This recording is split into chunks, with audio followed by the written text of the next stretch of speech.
I know we've only known each other for 4 weeks and 3 days, but to me, it seems like 9 weeks and 5 days.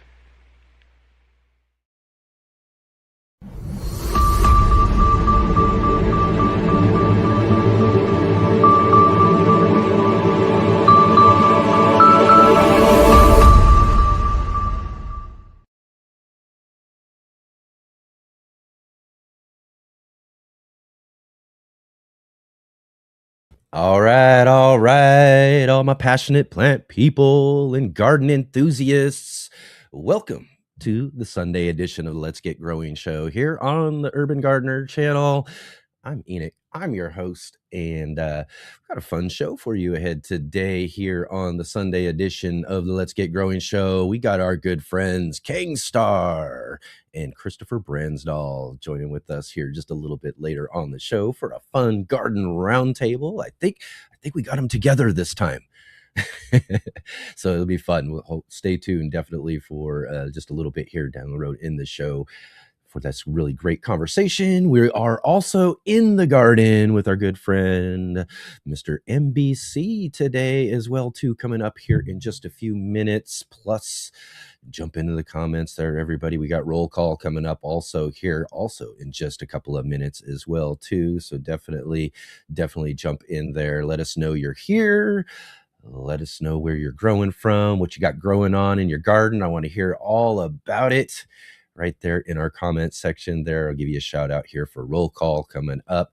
Also, if you can, right here at the top of the show, let's go ahead and click that thumbs up, hit the like button, as well as subscribe, hit the bell notification too to be notified of all of our upcoming live streams. I swear, we got some great upcoming shows coming up here too that I'm working on coming up. So definitely hit that bell notification and share with all your friends and let them know about the Let's Get Growing show here on the Urban Gardener channel here every Saturday and Sunday, 11 a.m. Pacific, 2 p.m. Eastern time for all of you over on the East Coast and other various times from around the world.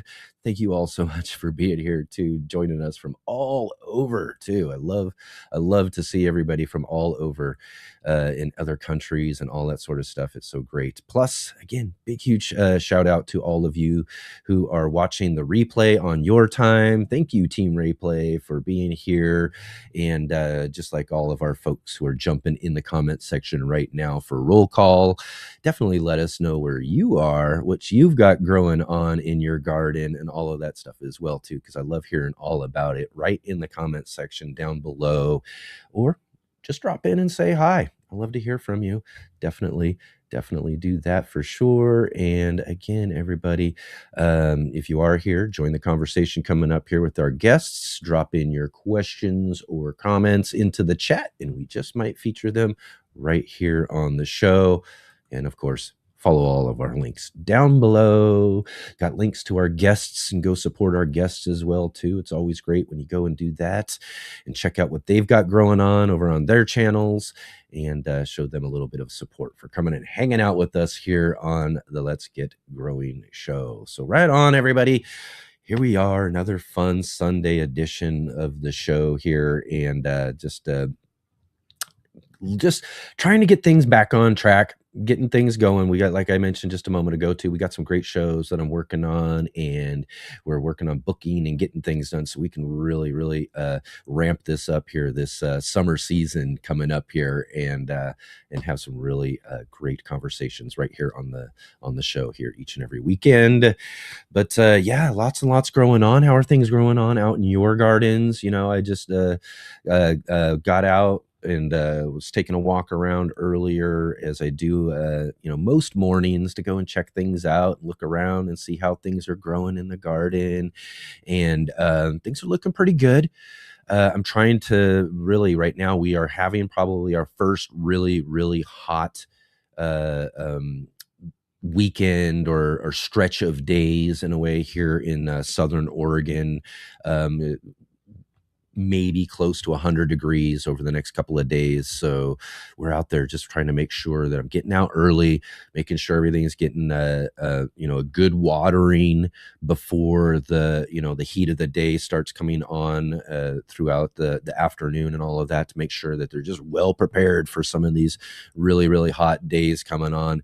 And especially too, is I've got still some pretty young seedlings out there and everything. So I'm trying to, I was propping up a few things to maybe, be a little bit of a shade later on or something as it starts to get to the hotter part of the day for some of those younger seedlings and everything too. So we're just trying to get out there, get everything prepared, because it's going to be really, really warm here, as it usually is. In fact, I'm kind of surprised we haven't seen 100 yet over here in Southern Oregon yet, but you can be guaranteed that they're coming. And here we are. Again, I hope everything's going on and going well out in your gardens too. And hope everything's growing really well. I was mentioning yesterday too about our tomatoes that we have out in the garden spaces. I think this might be in so far, and I'm only just saying this based on how the plants are looking right now, versus the last couple of years and everything. But the plants are looking excellent, and they're looking great, and they're growing, and they're, a few of them are really sizing up really well and actually starting to form some of their very first fruits and all of that. So I'm really kind of encouraged about some of our tomatoes this year, which has not been the case really over the last couple of seasons. I mean, I always have some sort of, we grow enough of them to where we have some sort of varieties and things that we always get to have. So I'm always in tomatoes for sure, but to have the amount of varieties and to do the different things is always, the last couple of seasons, been kind of an issue. But this year, I think in every one of them, like I haven't looked at a tomato plant yet that really doesn't look like it's on a good path to some good production this season too. So really encouraged about that. And I also was talking about yesterday with Jay on the show about the peppers. Peppers are my specialty. I try to, I think, because, it's just something, really was one of those first plants I think I really, really started to connect with and understand and to be able to grow very well.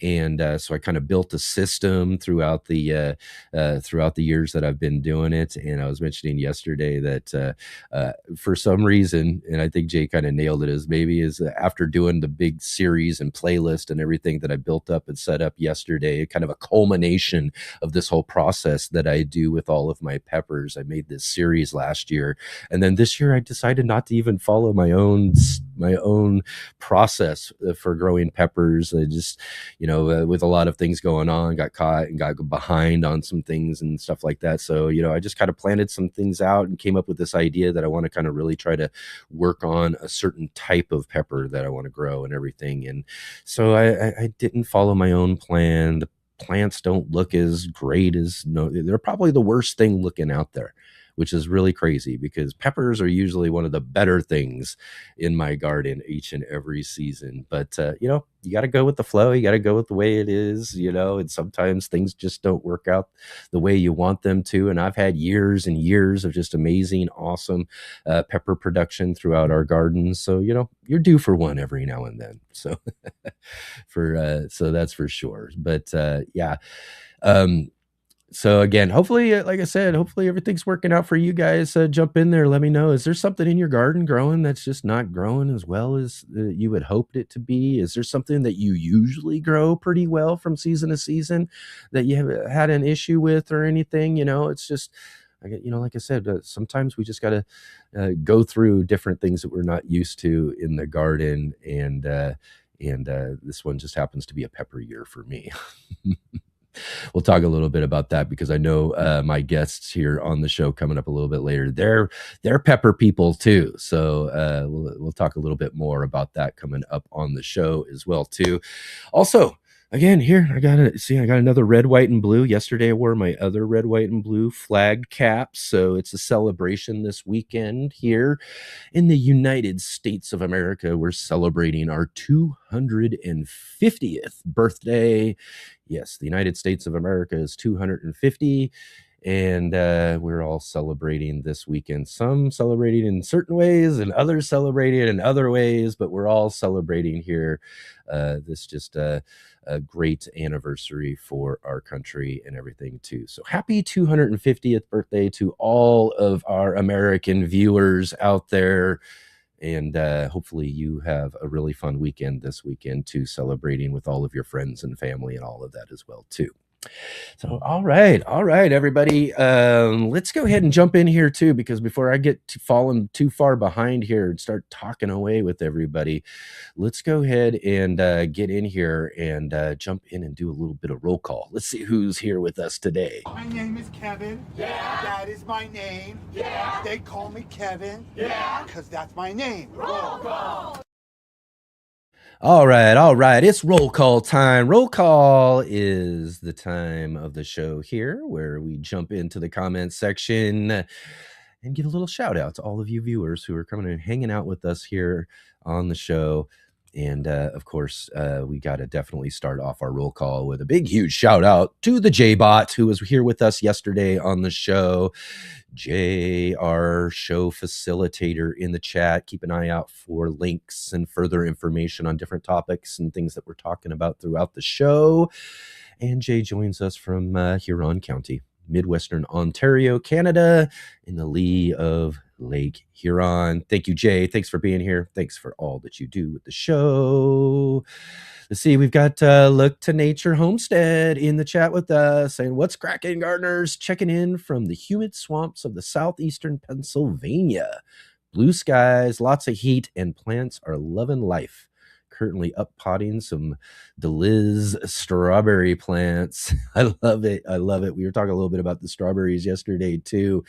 Definitely great little strawberry addiction for sure. Strawberry plants are loving the fish aminos. Oh, I bet they do. I bet you a lot of your plants are loving those things for sure. We got Sean the gardener in the chat with us as well too, coming and join with us from Cornwall, UK. Thanks, Sean, for being here. Always great to see your name in the conversation. Thank you so much. We've got Colorado Clouds here with us today. Welcome to the show. Thank you so much for being here. It's awesome to see you here with us today.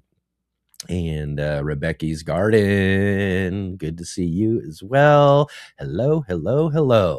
And then we got Vic Wick Gardens. Hello, good to see you here.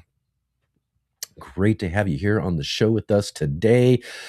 Oh, right on. Excellent. Good to see you, Coach. It's been a little while, but love to see your name as well, too, showing up and popping up in the chat there with us today. Great to have you here with us.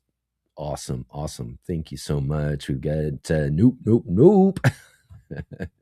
Hello. It's great to have you here. Thanks for being here with us today. Awesome to see you.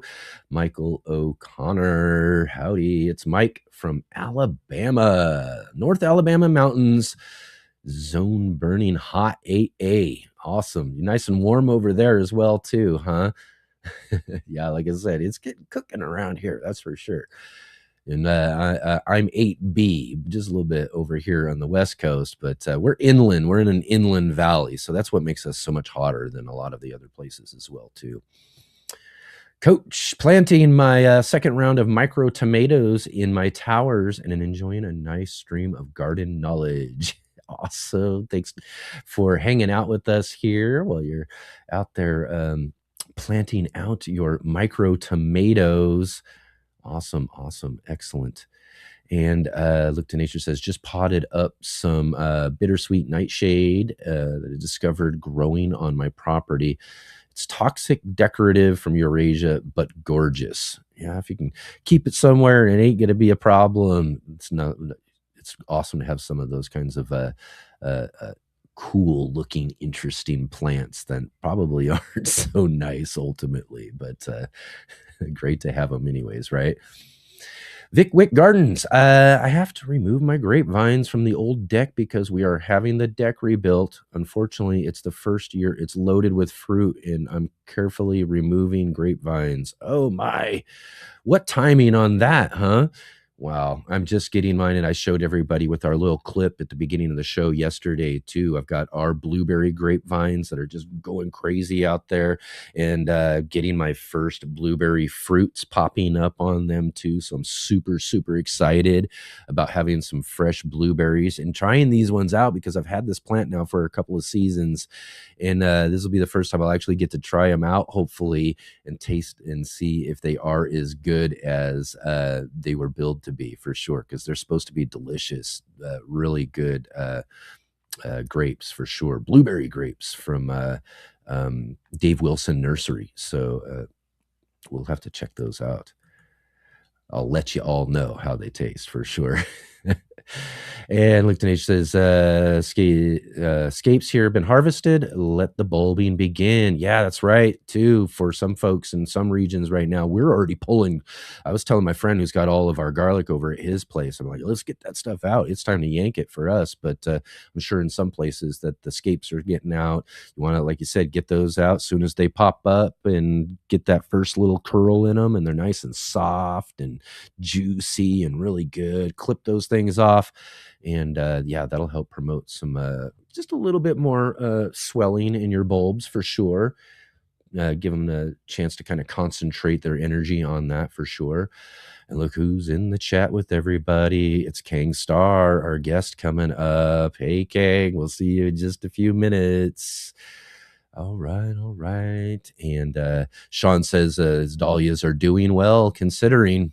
Awesome. Becky's Garden says, I have cucumber tomatoes going to do sweet potatoes soon, like a couple of days. Also going to try Anaheim cucumber or Armenian cucumber. I was thinking Anaheim, like peppers. Armenian cucumber. I've got some Armenians I'm growing out this year. I grow them every couple of years or so. And I thought I'd give them a try again this year. So we got some Armenians out in my garden too. All right. Michael says, I got the surprise of my life today. My gold plum tree. I thought I lost fruit for the year. Has one nice plum on it. It made my day. Yeah. I don't know if you guys remember, as we were dealing with some of the late freeze and frost that we had here in Southern Oregon, I lost pretty much all of the pears again. That pear tree is literally, I don't know if I'll ever eat a pear off of that thing ever, but we lost all the pears off of it because of it. I lost a bunch of the apples and things that we had. It really burnt up my fig trees really bad. But the one that I always look forward to every year is pumping out and doing great, and went right through it without a problem. I was worried, but it was my peaches. I got a frost peach tree out there, and the peaches are going really, really well. And let's see here. My 30-foot in-ground mint patch is looking stellar. In-ground mint patches are amazing, but I only recommend this if you own Olympics, right? Well, yeah, I mean, yeah, that, or you've just got a place that could just be a patch and it's just secluded, well off somewhere, all on its own, that sort of thing, and it's just for mints and stuff like that. That's probably fine. Just don't put those mints in the ground anywhere near anything else that you want to grow in your garden space or anything, because they will take over for sure. I do all of mine in containers. Right on. Let's see here. We got our good friend Adam. Yes, that's right. He's joining us from right up the road from me here in Southern Oregon in Central Point. He says he's listening while finishing up a couple of errands. See, there you go. You're running around doing some errands, or you're out in the garden and you're planting some things out, or you're doing other garden chores. Perfect opportunity to be able to set us on and listen in to what we've got growing on here on the show. Khang's in the conversation saying, Zone 8A, I'm growing lots of Thai basil, super hot peppers, lots of figs, pears, and apples. Right on. Nope. Says, I have a serrano pepper. It's going in the ground today. It's in the shade. It's flowering now. Probably should have put it in the ground last week. I know. Most of my things I should have put in the ground a few weeks before, but, don't be discouraged.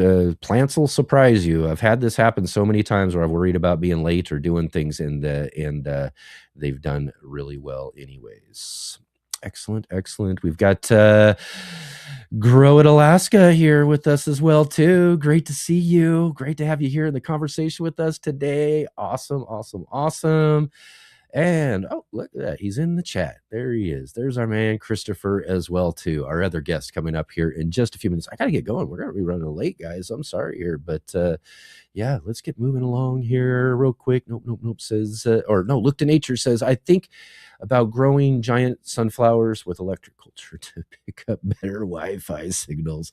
That's probably what it's probably about the benefit you're going to get from that for sure. Maybe you could pick up some extra Wi-Fi or something. It'll boost it a little bit for you or something. I like that. That's great.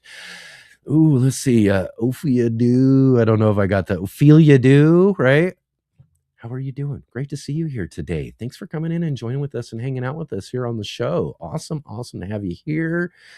Right on. We've got Frank with us here, joining us from Vermont. Also, great to see you.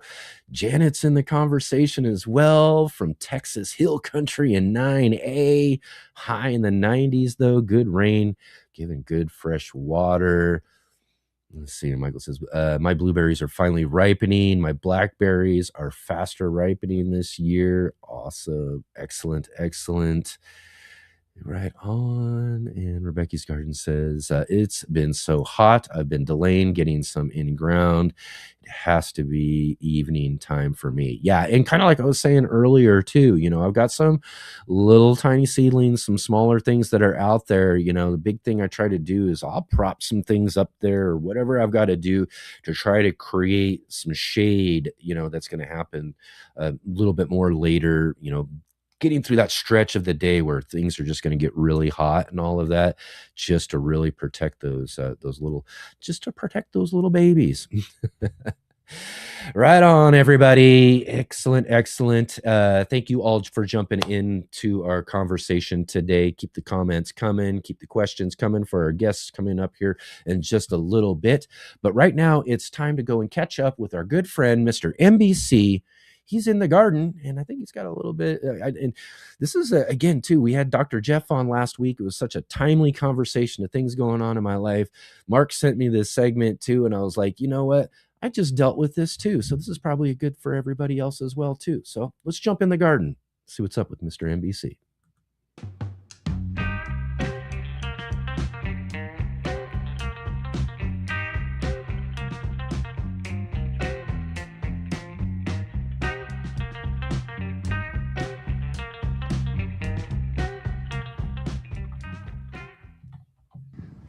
Hey guys, how you doing? It's Mark Boucher-Colbert here, NBC. You're in the garden with NBC. Let's jump right in to hose repair. Let's talk about hose repair because I don't know about you, but I'm moving hoses here, there, and everywhere in the garden this time of year. And a lot of times, something like this will happen.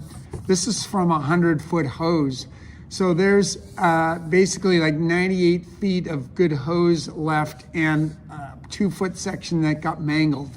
So what are we going to do with this? We're going to be the helpless American consumers and just throw it away and buy a new one? No, we are going to fix it ourselves.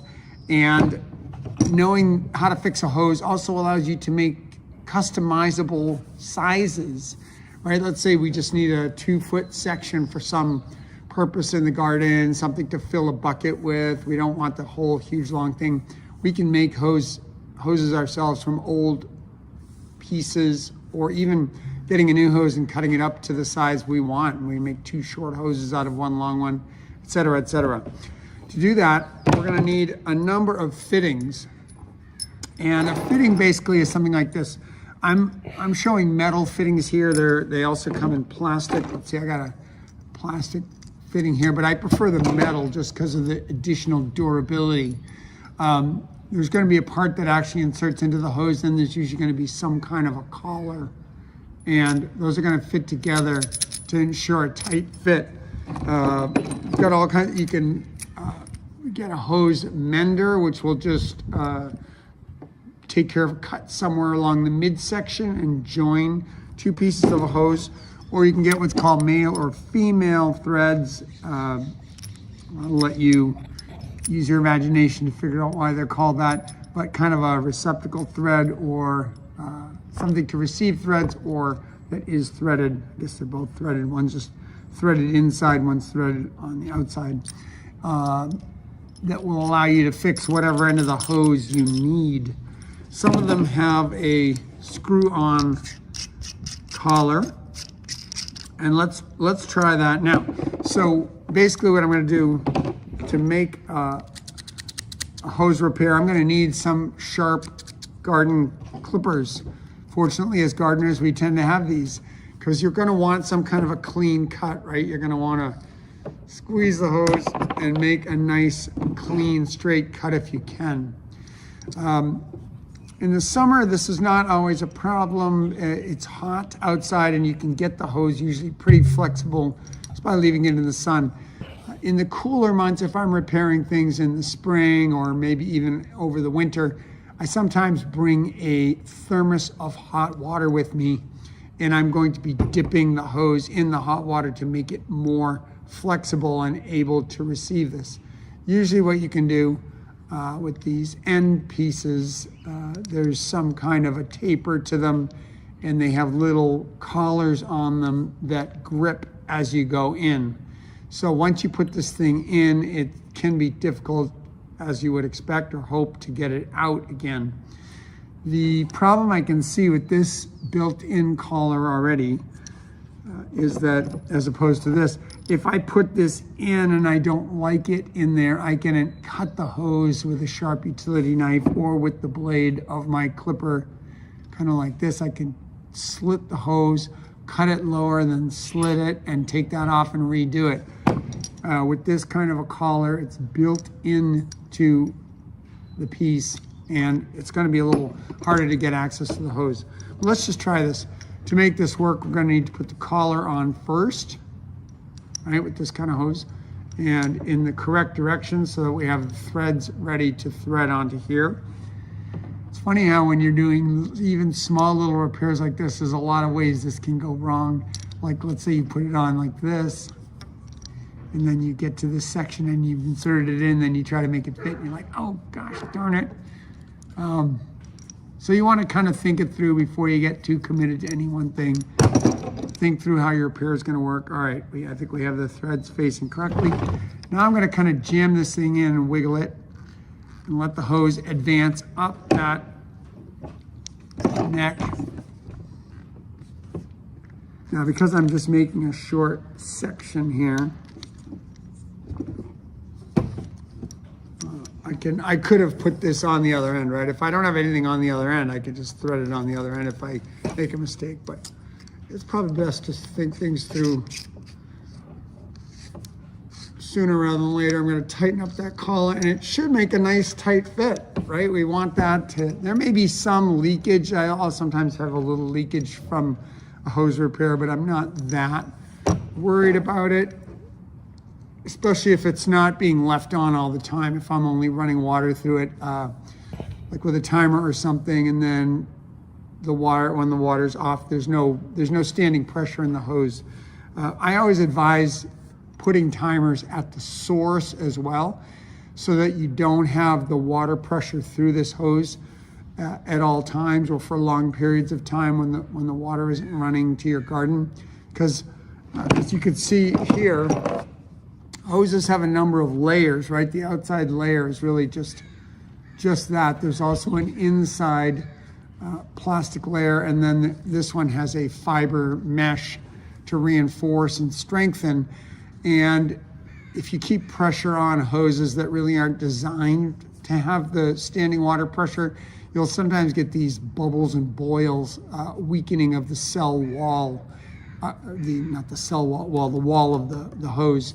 And that eventually will lead to some kind of a rupture.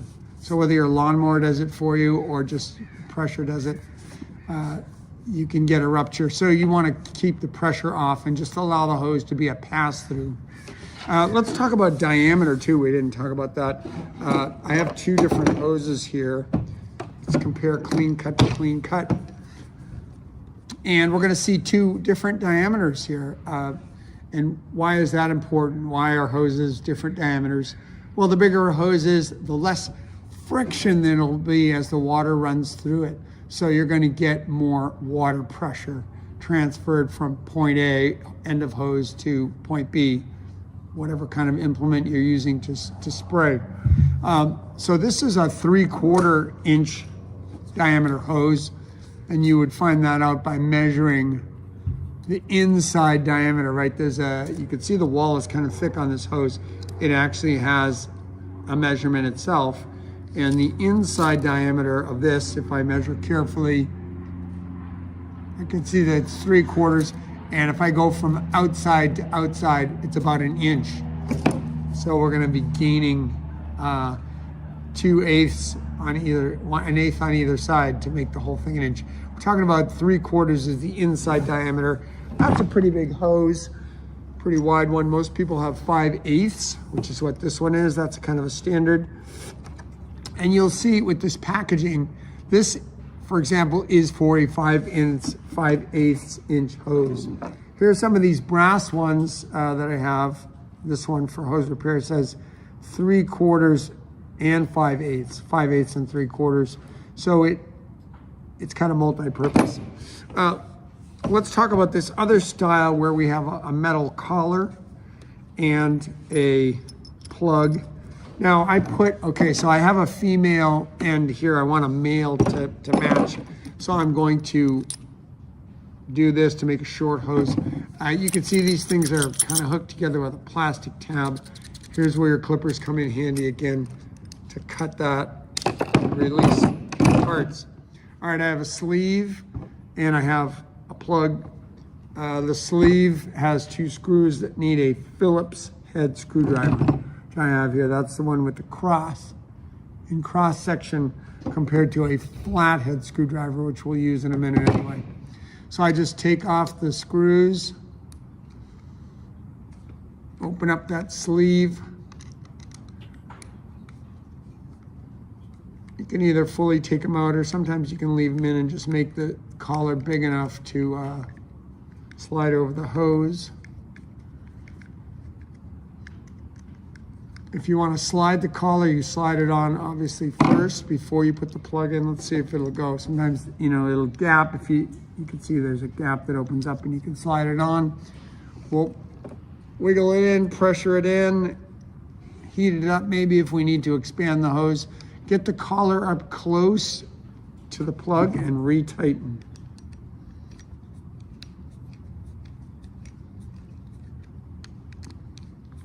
Tighten a little bit on one side first, tighten a little bit on the other, then go back. You always want to be careful when using a screwdriver because you're putting pressure on it. This is a perfect way to perforate your hand. So maybe I'm not using good modeling. You might want to just do it on a hard surface. How about that? That way when you're pressing down, you have less chance of hurting yourself. I have gotten some injuries to my hands with screwdrivers. The points are very sharp. So just be advised that when you're putting pressure, I'll tighten it up now. Unfortunately, I don't have a spigot nearby to water test this, but these products work great. Look at that, I made a mini little hose.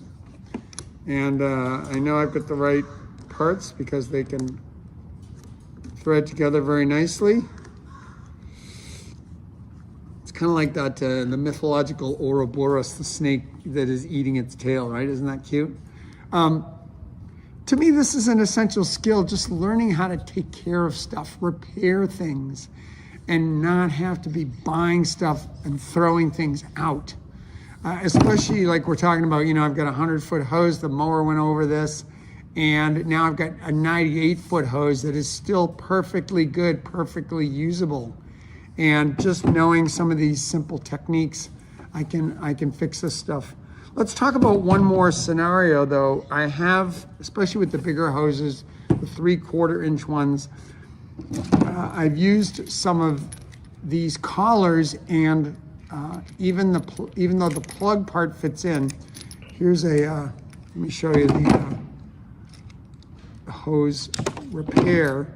It would just have like a double plug with a meeting in the middle. So you'd put this in. Now I can tell right away. Let's see, this one is, oh gosh, this one says for 5/8 and 3/4 inch hose, but I can already see this is way too loose. This isn't gonna be a good, if it's not a good strong fit going in, and if it's got wiggle and you can pull back in and out, I wouldn't even try this. I'd go look for one that's specifically for 3/4 inch. But let's just say we're gonna do this.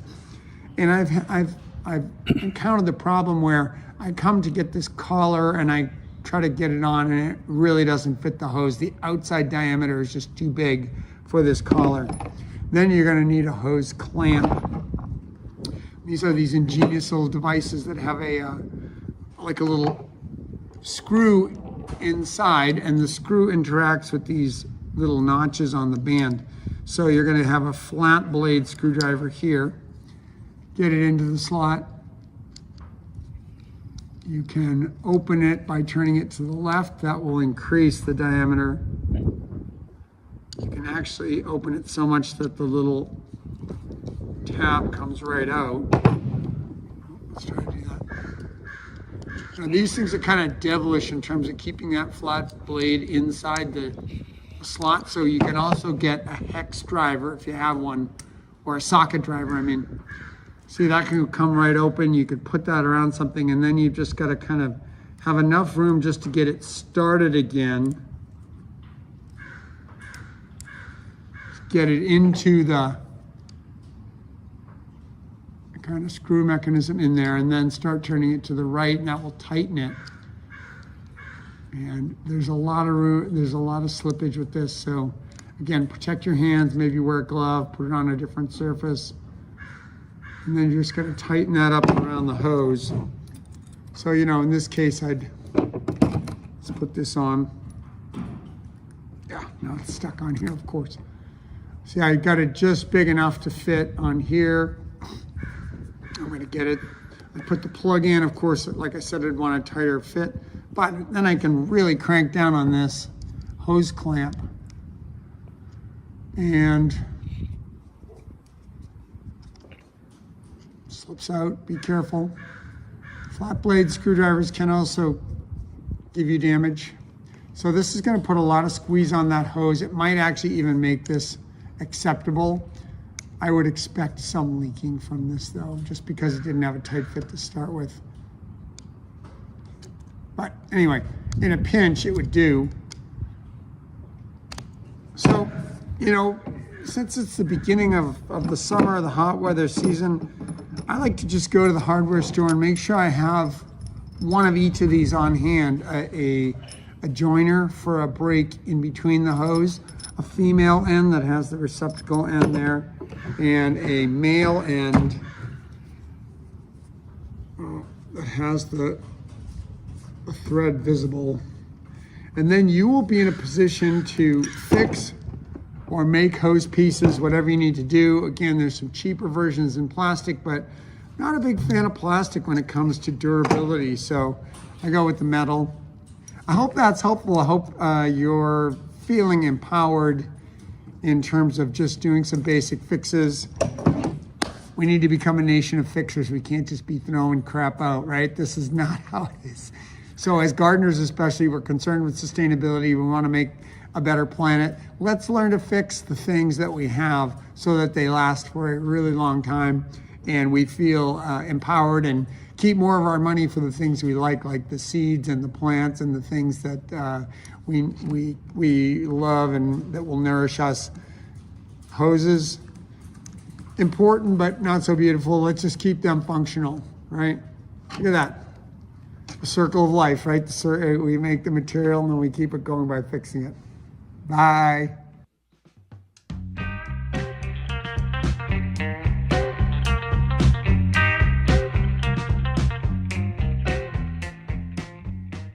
Hello, Let's Get Growing Live gardening community. I'm Charles Malky, biologist and co-founder of Ivy Organic brand products. Ivy Organic is based on whitewashing, a time-tested way to protect plants from summer sunburn, winter sun scald, pests, transplant shock, and environmental stresses. Unlike latex or tar-based products that crack, peel, and leave residue on your soil indefinitely, Ivy Organic is truly organic and a healthier alternative. It dries on porous, allowing plants to breathe and heal naturally without rotting. Also ideal for protecting your pruning and grafting wounds. Available in white for maximum reflection or natural tones like brown, green, gray, and grayish. Ivory Organic protects while blending beautifully with your landscape. Choose from the whitewash oil-free formula or the 3-in-1 plant guard made with natural oils to help repel insects and rodents. Protect your plants the smart, organic way with Ivory Organic. Learn more at ivoryorganics.com and wishing you all happy gardening.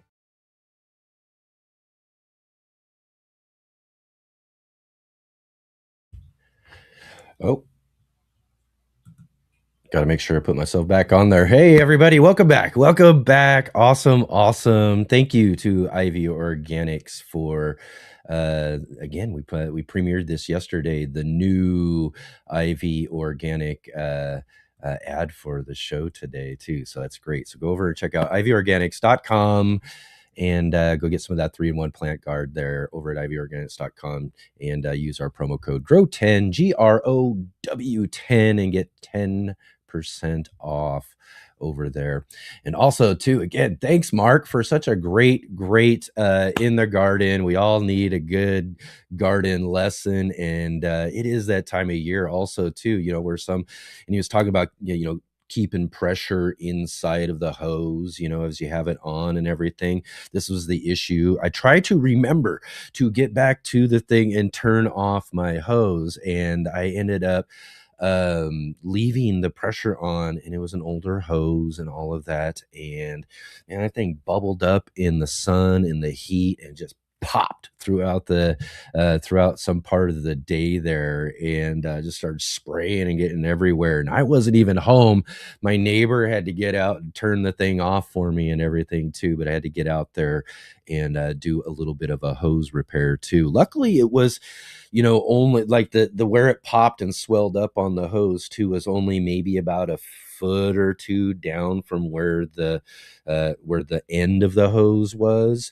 So I only lost about a foot or two of the hose because I just kind of clipped it off there, and then did the repair at that end there and reset everything up too. But he was also showing those ones too where you can also do the repair. Say it happens like you got a 50-foot hose and you get a burst in the middle of 25 feet, in the middle of the hose, and you can kind of cut it off right there, cut out the burst or whatever, and then also do that. They have ones where you can just kind of do and clamp them both together as well too, like that too, so you can seal them right up without having to do the male and female ends on them too. Do it either way. They have that one as well too. I want to mention I have used one of those on one of my other hoses, but like Mark says, we got hoses and gardens, could be something you spend and buy and do all that sort of stuff, and it's best to just kind of repair and take care of the ones that we got if it's possible, in order to kind of not have to continue to buy them. And especially for places where it's really, really hot and you might be just like me and you're forgetful sometimes and you leave that pressure on, I'm telling you, those things get worn out real quick in that scenario. So, all right, everybody, here we are. Let's get going today. We've got my guests hanging out and waiting in the back here, just making them wait and wait and wait. But here we go. Let's get our good friends on with us here for a really fun garden roundtable here on the show.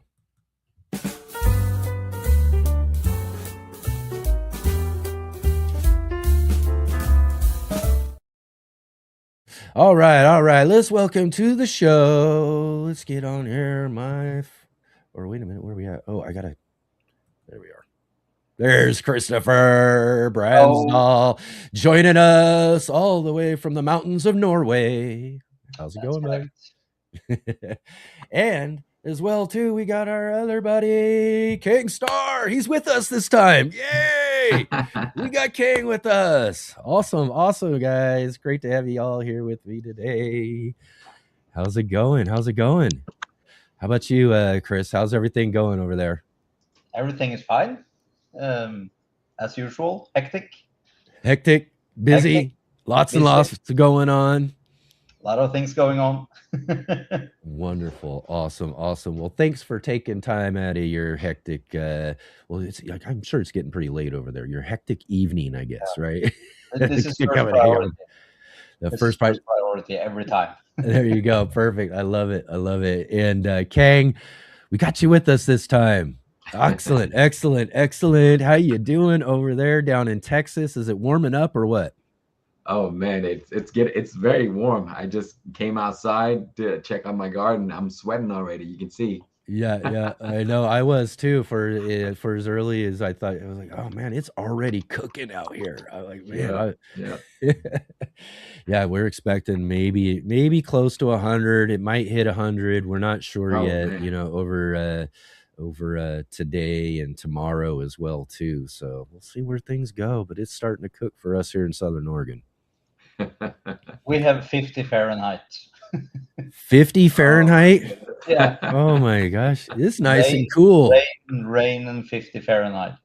Oh my. That's cold for us, Chris. We're gonna have to bust out the bubble jackets. Yeah, I don't even know if we're gonna hit 50 overnights anymore. No more. We are almost down to freezing. Oh my. Man. You poor guy up there, man. You got At least it's amazingly beautiful where you live though, right? You have that going for you. You kind of get tired of that in the end. You kind of want some weather. Yeah, I suppose that's true as well too. It's always those who live in their, you can go visit a place, right? You can go on vacation and go visit a place and be like, oh, this is amazing, this is wonderful, and then you talk to some locals and they're like, Yeah, but you don't need to worry about watering. That's the nice thing. Yeah, that is true too. That's right. You ain't got to worry about your hoses, right? We don't use water. No, I bet. Right on. So let's see here. It's been a little while since we've talked to you, Khang. How things been going down there? The season getting going good. I saw you in the comments earlier talking about you got a bunch of all great stuff growing and all of that. So everything's kind of growing along really well this year. Yeah, I started out, every season before March arrives, I would propagate basil in my, just like a little cup. And then by late March, I put them outside, and now it's like a jungle. And from just 2 little branches, and I actually got those for free, because we have Vietnamese restaurants here, and if you order the soups, the Vietnamese noodle soups, they always give you this fresh basil. And then I always save those branches and I'll propagate them. And then by springtime, I will have so much basil. I mean, my garden is like, it's just so full. I don't think I can probably give to 10 restaurants and they can't use them all. Oh, wow. That's so great. I love it too, though. Taking those, and I always see them at the store too. Like, you get the fresh, they're in the, they're selling them so you can take them home and cut them up and everything and cook with them as, really, really fresh plants. But man, they still got the roots on there. You just pop those into some thing, get them growing again and start a whole new plant, right? Yeah, and the good thing is, starting them from seed, they grow very fresh branches. And so it takes a while for them to mature and become really big. But if you propagate them, the branches are already thick and strong. And so they become very, very woody in like 2 to 3 months. And they look like a little tree. I mean, like my basil look like little trees. And they're not little herbs anymore. So they're enormous. Do they? So they get woody and all that, like you're saying? They get super woody, and you can't even cut into them. Just never grown them that long, I suppose. So yeah. So try to propagate them next year if you can. You're gonna see that they become so woody that they look like little shrub. Like this big shrub that you grow. And when you use a pruner to cut them, I mean, you really need to put pressure onto them. They get tough, huh? So here, real quick, Khang. Serena is in the comments. They're asking, where is Khang Starr from? I am from Dallas, Texas, everyone. The clue is in his name. That's right. He's from the Lone Star State of Texas. The Lone Star State. That's right. Right on. Yeah. And so right on, Christopher, nice and cool. It's wet out there, all that sort of stuff. But you know what? You are so so into all of this. You've built out rooms. You're in a room that you've built specifically so that you can grow things and do things and all that sort of stuff. And are you getting things going in your grow room? Yeah, well, the grow room has been going for a year now, and it's the first time that I haven't had pest problem in a year straight. Woo! So Really? so I almost don't dare going into the room. You got windows on it that you can peer in? Yeah, I have windows, thing's but I'm going in still there. afraid every time, because when I need to go to the room to water, I need to go in from the outside. There's no in-house access, so I need to go out and over the lawn and then into the grow room. And I'm always so scared. So now I take off my shoes outside and I leave them outside, and I take a big leap in just to make sure that I don't bring my shoes in. Yeah. You need a quarantine room, Chris. That's what I was saying. Is like, you ever seen those science labs, right? You know, the science labs where you gotta go into this room before you go into the room, and it like blows you off. You gotta put your arms down. It's all sanitize down everything. The clean room.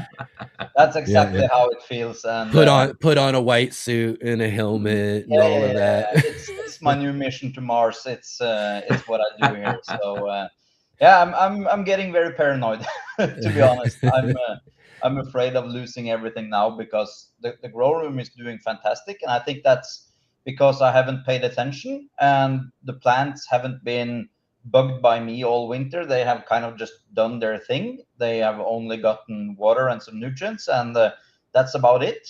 I haven't pruned anything. I haven't done any maintenance at all. Everything has kind of just grown into each other, and it's kind of nice. But I've been traveling 11 or 12 weeks since New Year's for work. So it just hasn't been the time for me to do anything, because when you're away so much, you kind of can't do anything. So this is actually the first time in 15 years, I think, that I haven't started seeds for this season. So I have nothing going outside. I have a few things going outside, but nothing huge planned. I'm going to move some of my peppers out into the greenhouse. And I have gotten a couple of fig trees that I'm going to plant out, because I think, as we spoke last time, I think that day I discovered that the mice had completely eaten my fig tree that I had in the greenhouse. Mice completely ate your fig tree. Well, they didn't eat the tree exactly, but they took all the bark. So, and when you lose all the bark, then that's it. The fig tree seems to survive if it only dies back in the wintertime. But if the rodents get in and they eat down in the crown, they just don't come back at all. It seems like it's my experience. But I have gotten some white Madeira. Could that be the name of a fig? Yeah, that's one of them. It's supposed to be a really good one. And it's probably not supposed to live here, so I'm going to try it anyway. I've gotten 2 trees of that, so I'm going to see if I can get that into the greenhouse this summer, along with a couple of peppers and some melons that I have, but not much this year. So Jay was asking, how are things in the greenhouse? So that's pretty much the grow season then for the greenhouse then, right? The greenhouse is in a year where I really don't know what to do with it still. I was speaking about that last time also.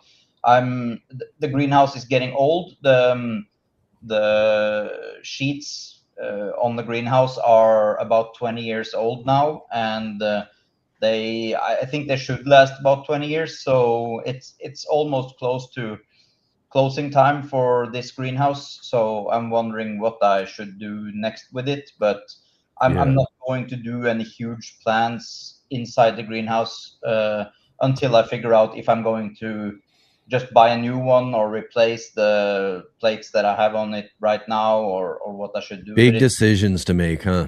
Yeah, but it kind of is, because if I wanted to change all the plates, it was almost costing, I think it was almost exactly the same price as buying a new greenhouse. So that's why it's the polycarbonate plates, or what they call sheets. They are really expensive. So nothing big outside this summer, but indoors. But looking forward to next summer though too, if you really want to kind of have a different summer than you're having this year, and grow more and do all that sort of stuff. It's kind of like you gotta start, thinking about that sort of stuff as far as that goes, huh? Yeah, but I'm going to do some electronics this summer in the greenhouse.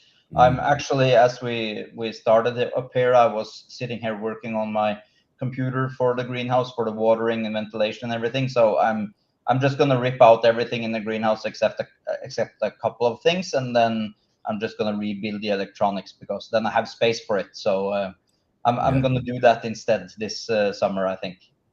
Right on. Excellent. So, how are things going, Kang, down over at the orchard? On the farm? Yeah, on the you know what? farm. I call it orchard. You got all them trees and everything growing and everything. Yeah, I made my way out there 2 weeks ago to try to clean up. Man, it was madness because we've gotten a lot of rain this year. And every time there's a lot of rain, the grass just grows like wild, crazy. And so I went out there to clean up. But there's so many wild flowers that are just all over the place. And I didn't want to cut them down, so I had to cut around them. But I have my peach tree is growing like crazy, but for some reason I have they call it the Rose Princess nectarine. This is my first time growing it. It's been a few years. Yeah. There's lots of flowers, but there's never a fruit. And then I was growing donut peach. There are fruits everywhere, but the animals out there just ate them all. And then I had a bunch of apple trees, pear trees, and then I grew some jujubes. Oh man, those jujubes are just ridiculous. If you ridiculous, what do you mean? Yeah, if you haven't grown jujubes, they are just the wildest thing ever. I mean, once they're established, you don't have to water them at all. They literally go look for their own water, and I mean they're really drought tolerant. And so we are talking like in ground growing though, right? Yes. Yeah. There are fruits everywhere.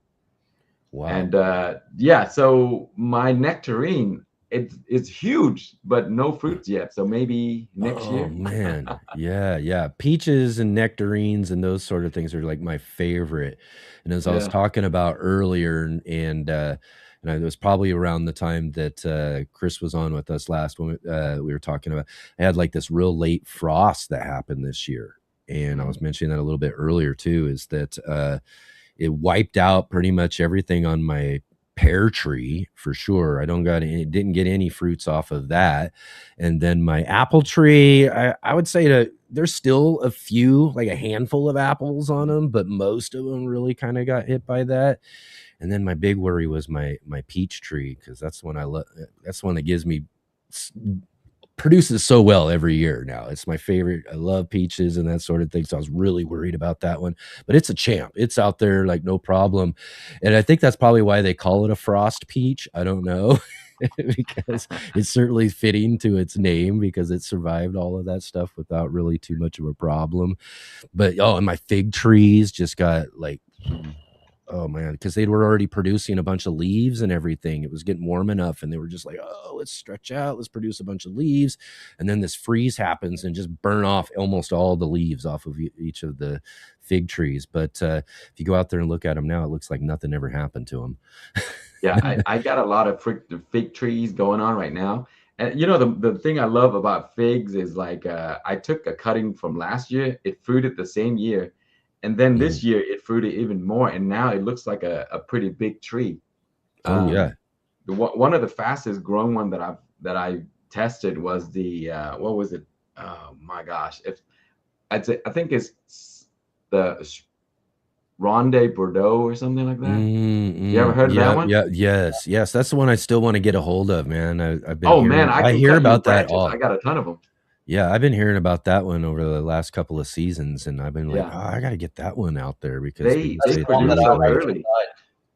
Yeah, I definitely would love to try that one for sure. But the one thing I was really going to reach out to you for though too, especially in this one, is pears, because this is what I got to really do, is I got to do some grafting, and I got to get trying some stuff, because this is the thing you've recommended to me before. Other people have recommended it to me as well too, is just to graft some other varieties of pears on there too, in order to kind of maybe help boost some of its pollination and production and things like that.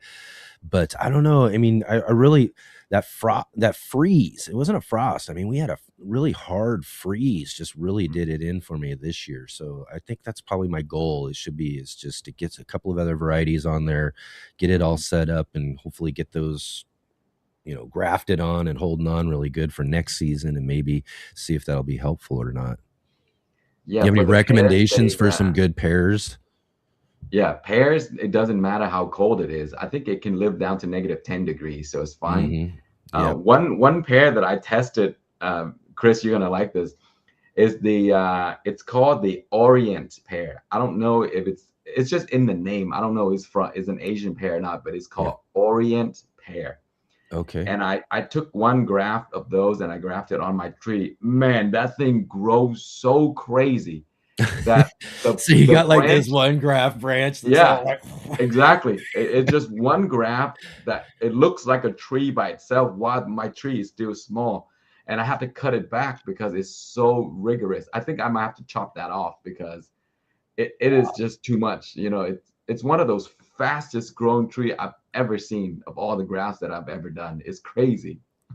Wow. Yeah. That's it. You can imagine, like, say at a plant or a tree like that too. And people would be wondering what's going on with that tree, right?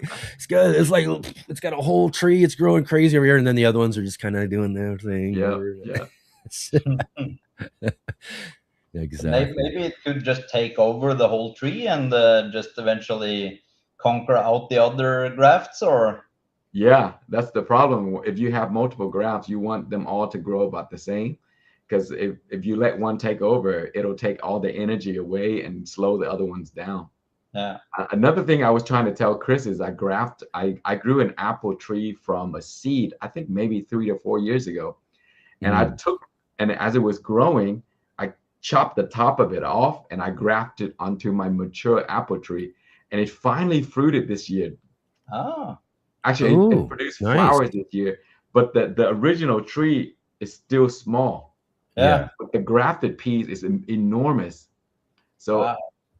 I'm gonna test again in the future, like to see if like growing from seed is slower than taking the piece off of that seed and put it onto a mature tree. Yeah. But it's also interesting what it would taste like once you get fruit. Yeah, I'm so excited. We have a ton of flowers right now. So, and another thing, I told you guys last year, right? I grafted around 17 varieties of apples onto my apple tree. Mm-hmm. Right now, the flowers started in March. There's a few branches that are still flowering right now. So it keeps flowering every month. There's flowers.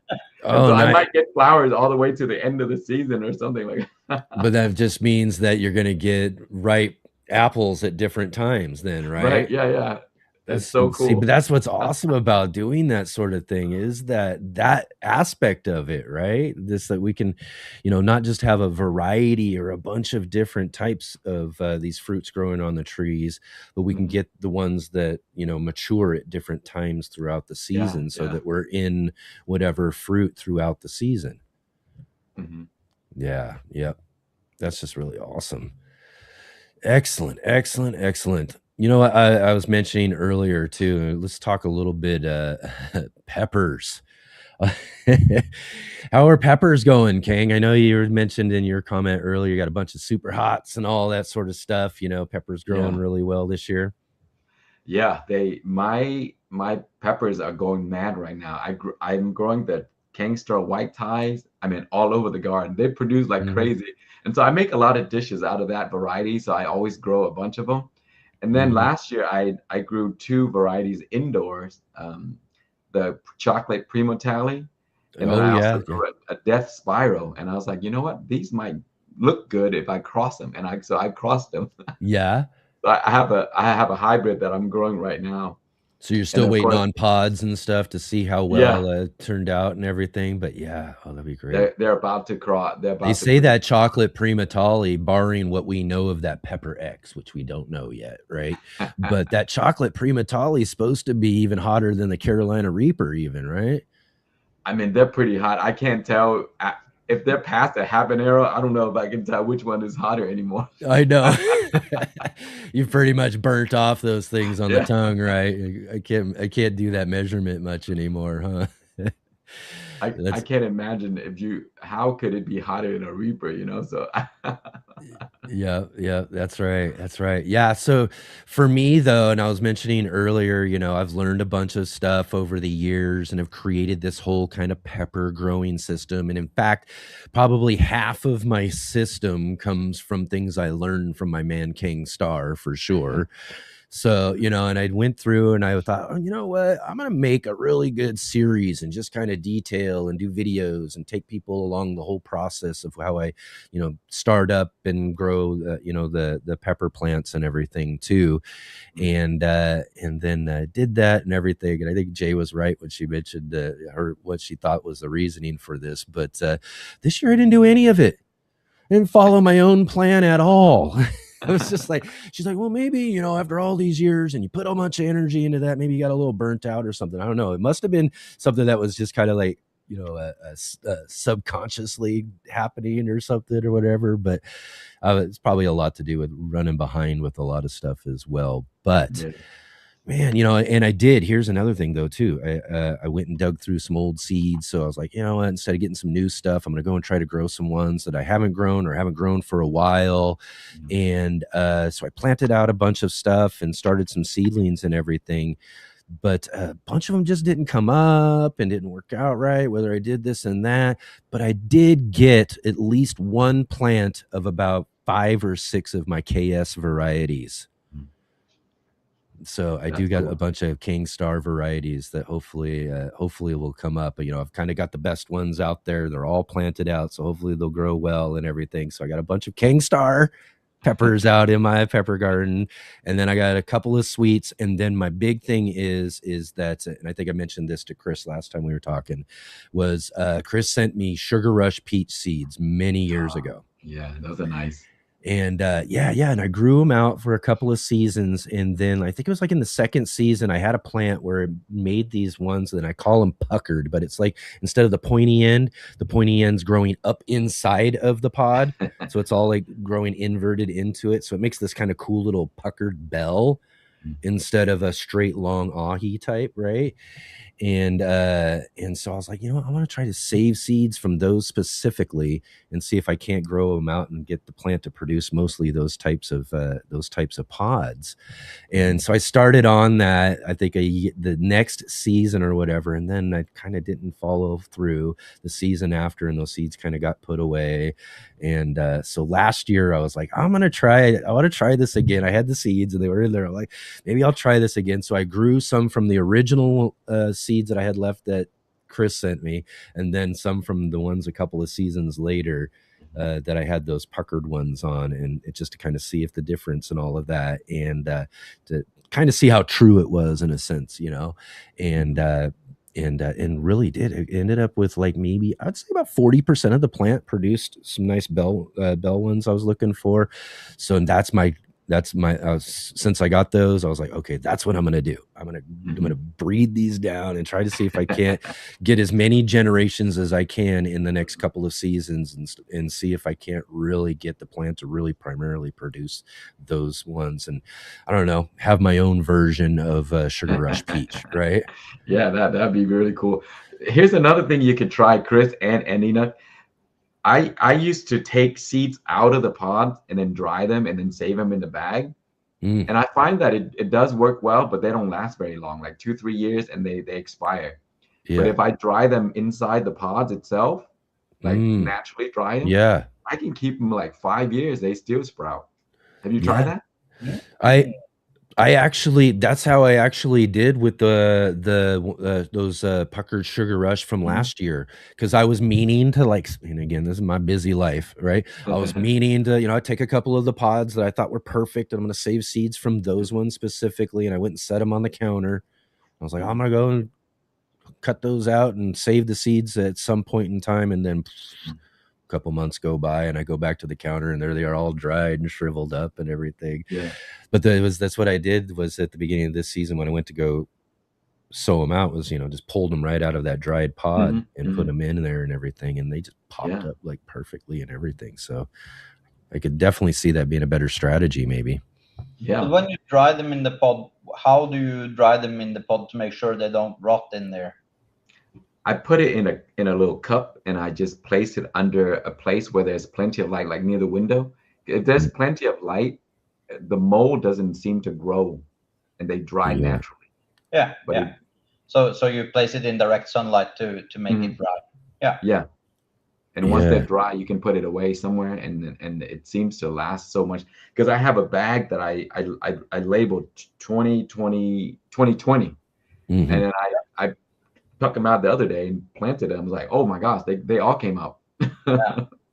Yeah. In fact, I've gotten seeds from other people who breed or grow their own varieties and stuff too, and they always come in like a bunch of like pepper scrap, so you can see that that's probably what they did was they saved it in a dry seed and kind of pulled it all apart and was separating them from that point or something too. So it's probably a good method that people have been using for a while. But again, I think that's a good point though, Chris, is whether or not they going to mold or do that sort of thing, but luckily, like I said, I completely forgot those, and maybe because of the way they're shaped, it's got air kind of flow around them a little bit or something is why or something. But I could see if something was on some flat surface and it was kind of flat to it, you know what I mean? It would start to get moisture and then start to, create a problem or something. So that's probably something in the future, if I'm going to continue to use that method or something like that, is to maybe make sure, like you're saying, like get them in a good airspace, get some good light or something,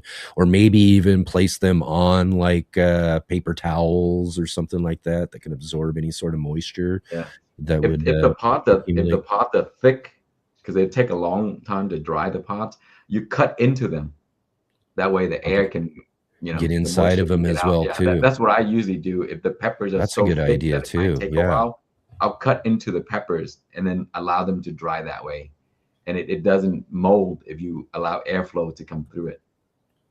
Okay, that's even a better idea too. Just kind of even give it a little cut, open it up a little bit. It would also be okay to use a food dehydrator on the lowest setting. That could work too. Like just the air dry it. I actually did that, Chris. I used my my meat dehydrator. And I dry them just as low as possible. It takes a long time, but you can naturally dry them that way. No, that's right. I need to get a food dehydrator.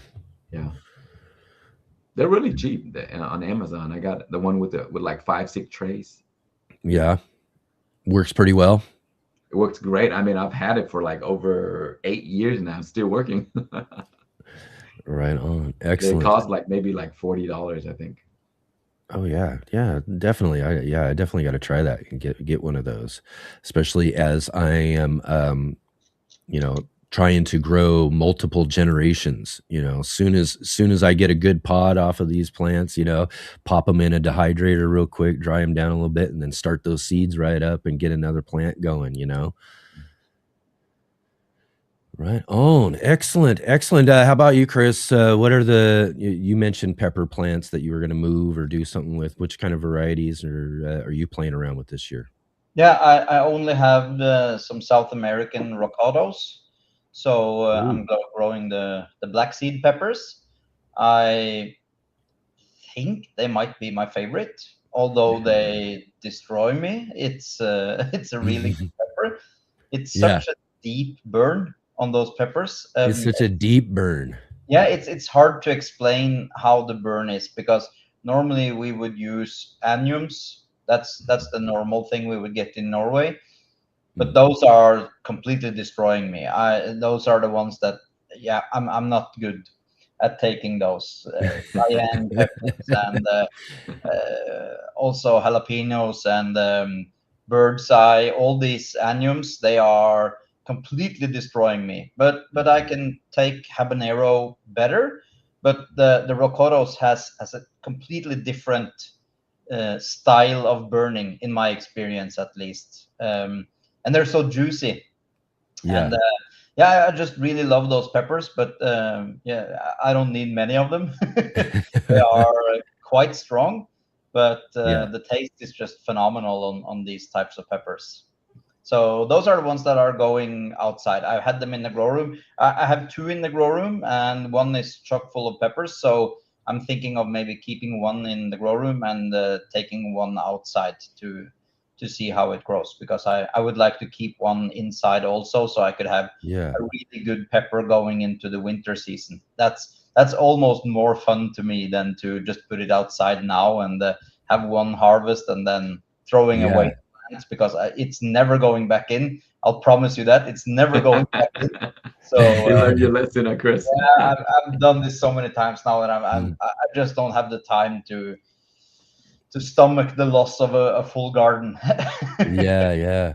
No, I think it'd be really interesting to, again, is with all these really cool things that you grow inside this grow room and everything too, to have like a perennial pepper plant, maybe, you know, that's in there, and maybe see how many seasons you can keep it going and that sort of thing as well.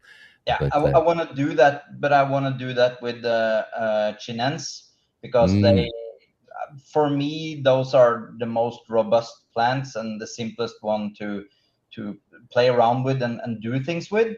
Annuums are also okay, but they are a little bit boring. So I'm thinking of chinense for that. The Bacchitums, they are not designed for playing around with. They just tall and wimpy, and no matter how much sunlight I throw at them, they are still growing very weird. It's like it's kind of a plant that needs other plants for support. So I'm not sure how they're designed from nature side, but it's a nice plant to grow for some pepper crops, but it's not a many-year project. I think it would be a little bit boring maybe. So I enjoy so much more growing a nice chinense, because it gets so dense and so full, and it looks like a tree. But the Bacchitums are kind of like a for sure. thing going. So like a vine. You got any specific chinenses you're thinking of? No, kind of whatever in the basics. I really like the brown ones. They are, if you get one that's not too overly powered, but the brown and the caramel ones I really like, and also the true yellow ones, they are also nice. The red ones are good, but they are kind of boring in the long run. So yeah, kind of boring. Chris wants a challenge. Yeah, no, but I really like a pepper called Tasmanian Devil. It's from Tasmania, down under Australia, so that's a really good one. It's brown with a little bit of caramel. I've also grown some Copenhagens that are really good, and of course everything that you grow, Khang, is also really good. But I'm at the point now where I have the problem that you described so well with the old seeds. I have a phenomenal collection of pepper seeds, but they are almost 10 years now. And no matter how much I seed, only a single few ones come up. It's really boring, because I had a few that none. It was just I mean, I had them all planted. I was really excited, and then, you know, a month and a half later, I'm like, Yeah. So what I've done now, I've ended up only just completely dropping the full bag in. That's what I do. You can get one single to pop up, but it's so demotivating to plant out, and you have to wait a month, and you're almost certain that nothing is going to happen. But then you would rather just buy new seeds and just start fresh. That happened to me, Chris. I tried to grow biquinos, and I dropped a whole bag. There are probably like 400 seeds in there. Nothing came up, so I had to order some. Like this. Yeah. Oh yeah. Yeah. They were so old. Yeah, I was So really out of all of them though too, and planting out some of these old ones again through the collection. I was just like, oh, I was really glad, I got at least one good plant out of each of the KS varieties that I got, because I was like, oh man, I want to grow these out and save some seeds so I can continue to grow them, because I let the seed collection age a little too much and everything, and then I was kind of worried about the plants and everything too. And hopefully that I'll get some seed. If not, I'll be calling you up and trying to get some more, because I went through and I planted out everything I had for those ones too. So like, I'm definitely gonna have to get a hold of some new seed from Khang if this doesn't work out. yeah. We got a Definitely hit me question up if here you need from some. Kelpie Capers Farm, real quick. If either of you have some ideas here, but she's asking, what are some good pepper varieties for my cooler Pacific Northwest climate, which is still a little bit warmer than Christopher's climate? Chris mentioned about the Baccatum. Those are really good in cool weather. I noticed that all of the ahi varieties, they tend to produce like mad when the temperature drop a little bit. Yeah, so a sugar rush peach. Yeah, those Mhm. like for example, one year I grew the ahi omnicolor, one of my favorite. They are beautiful. Yeah. And when the temperature dropped, they produce like a machine. I mean, it's crazy, and they're beautiful. They're multicolor. They taste good too. Actually, they're very sweet, but they are very ornamental, Yeah. and they're great in salsa and stuff like that. And I think for the Pacific Northwest, that is going to be a good variety. Any ahi varieties will work really well up there. I totally agree. I've been growing the Sugar Rush Peach, the El Oro de Ecuador, and a few of those, and they do really well here in the colder climates. And Mm-hmm. it is strange because the pubescents, I misspoke earlier. The pubescents, I was talking about the black seeds. But if that's correct, isn't it? Yeah, I think they're Yeah, called pubescents. Yeah. yeah. They But have little hairs on them. yeah. Mm-hmm. The Bacchitums are doing very well, but when you read online, you read about a lot of these South American that's used to colder climates, but Mm-hmm. they really don't work here, because for me, colder climate is not just a steady temperature, cool Yeah. all day and all night, but here we have warm days and really cool nights. And that's what you get in the northern climates of a cooler climate. Mm-hmm. And those pepper that do very well in South America is not doing too well where I live. So I would also say the same. The Bacchitums are really nice, and they grow super fast on good days. And the peppers don't take up everything the plant has to offer, and you can also pick off some if you have trouble with the plant growing. But if you grow large annuums, then you're in trouble, because those demand so much from the fruit. So if you get those cool nights, then you're kind of just lost. Yeah. Yeah. Let's see here. A little follow up. Kelpie is saying, it's more of an observation. Said she grew the Sugar Rush peach, but it was in a greenhouse and didn't do very well. Says she's going to try it again and put it outside this time and see what it does. Yeah, that's kind of what I say. Maybe again too, too warm or something in a greenhouse, maybe throughout part of the summer. I'm not sure, but usually, I mean, the Sugar Rush peach is one of the things I love about those plants is that I just, even when I'm not, the best gardener, Mm-hmm. they seem to do really well. They usually take a bit longer than most varieties that I've experienced with. They Right. just tend to take a long time to mature, and then once they produce fruits, it takes a long time for them to ripen up. I mean, I Yeah. think Oh, it's they 12 do. They really do. yeah, You're like, you go out there and they're still like, oh, what? You wait, because again, they're called Sugar Rush Peach. You're waiting for that nice peach color to yeah. come out and everything. But they do. That's so true. They take a long I had, time to in ripen the up. beginning, I had experience growing these Bacchitums in pots, but they didn't do too well. But then I switched over to grow them in ground, and it made a whole lot of difference, because the plants are, I think they're in normal nature, they grow huge. These plants Mhm. are, they grow much taller than me in the greenhouse, and they produce profusely. But I think if you having trouble with them being limited in a greenhouse, then in my experience at least, I had a hard time keeping up with the nutrients and keeping up with watering every single day and keeping up with all these things. And then it doesn't take almost anything before you get some sort of trouble with the plant, and then it's really hard to get back in the same season. Yeah, for sure. Check this comment out right here. Enoch, I just came on. 2 of my favorite guests. I'll watch replay also. Thanks. And if anybody knows, this is Nancy Hood. And Nancy is old school with us all the way back to the days where we're all fans of Ray Browning's channel and all of that. And she's been following our channel since the very beginning. It's always great to see you, Nancy. Thanks for jumping in and saying hello. Right on, guys. Excellent. Well, let's see. What else do we got growing on in the garden? Okay. What do we got going on? I know you guys have brought something to the table. Chris, so what do you got? I have 2 flowering papayas now indoors. Ooh, and that's cool. They are at this height. Oh, wow. Really large now indoors, and they are 2 completely different varieties. So I am really excited about maybe cross-pollinating them and see if I can get something to stick. Because I've had the papayas indoor, but I never was able to pollinate them. But I only had 1 tree at the time flowering.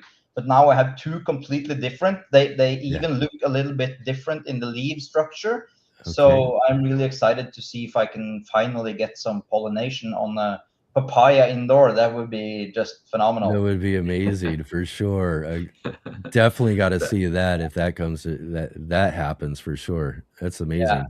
And I'm also moving into almost 1 year now with the large banana. So fingers crossed, maybe this season we can get some bananas on it. That would be get some fruits this time, huh? Yeah, in the greenhouse. Yeah, but I've seen online that many people say that after about a year you would start developing the fruit, and that would also take almost a year. But at least I'm at the stage now where something can happen within the next year, hopefully. You can see progress happening instead of having to wonder whether or not it's actually going to start doing something.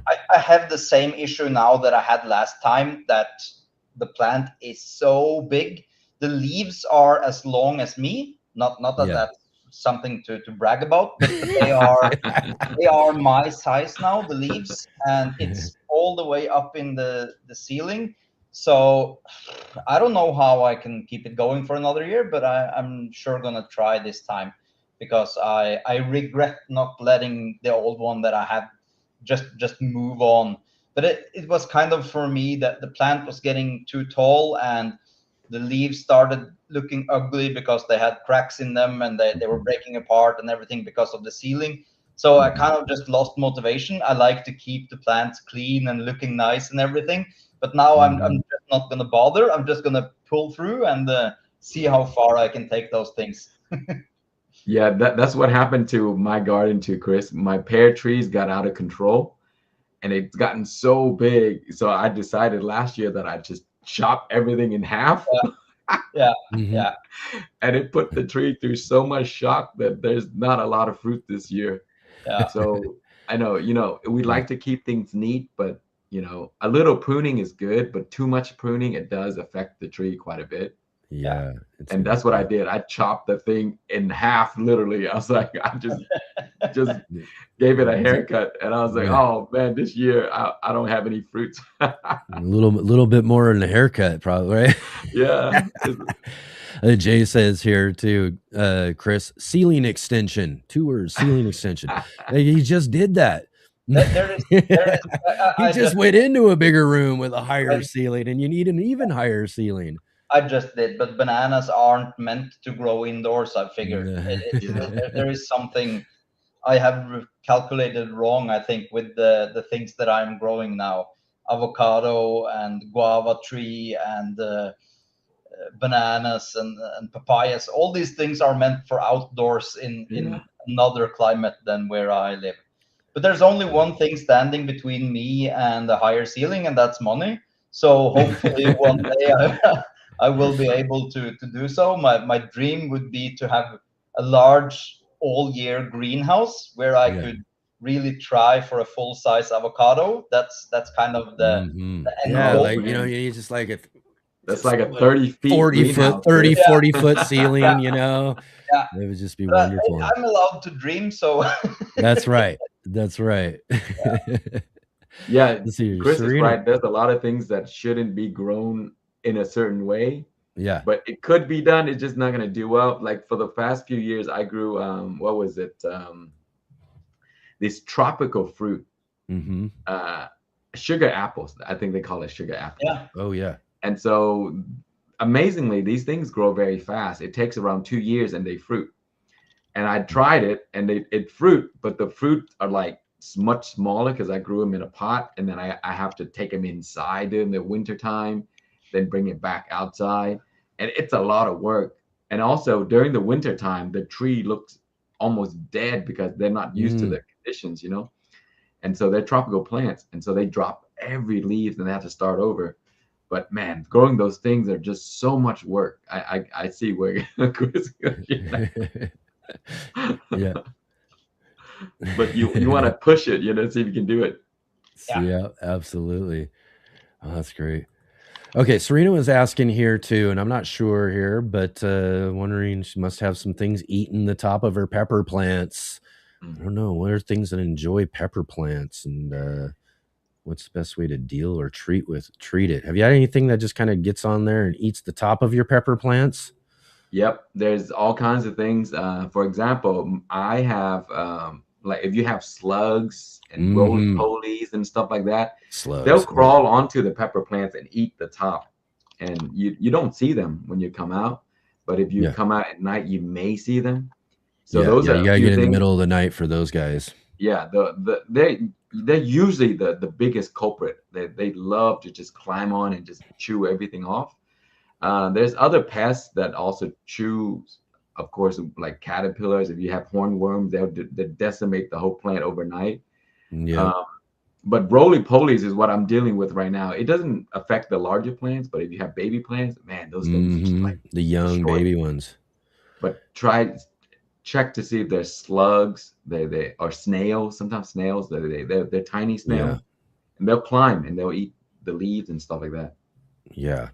Yeah, there's several different things that'll start eating and munching plants and doing that sort of thing. And it's, for me, I got tons of slugs and snails. We have earwigs here, which again are another one of those ones that, they don't really mess with or harm larger plants too much, but smaller plants or on larger plants, earwigs love eating flowers.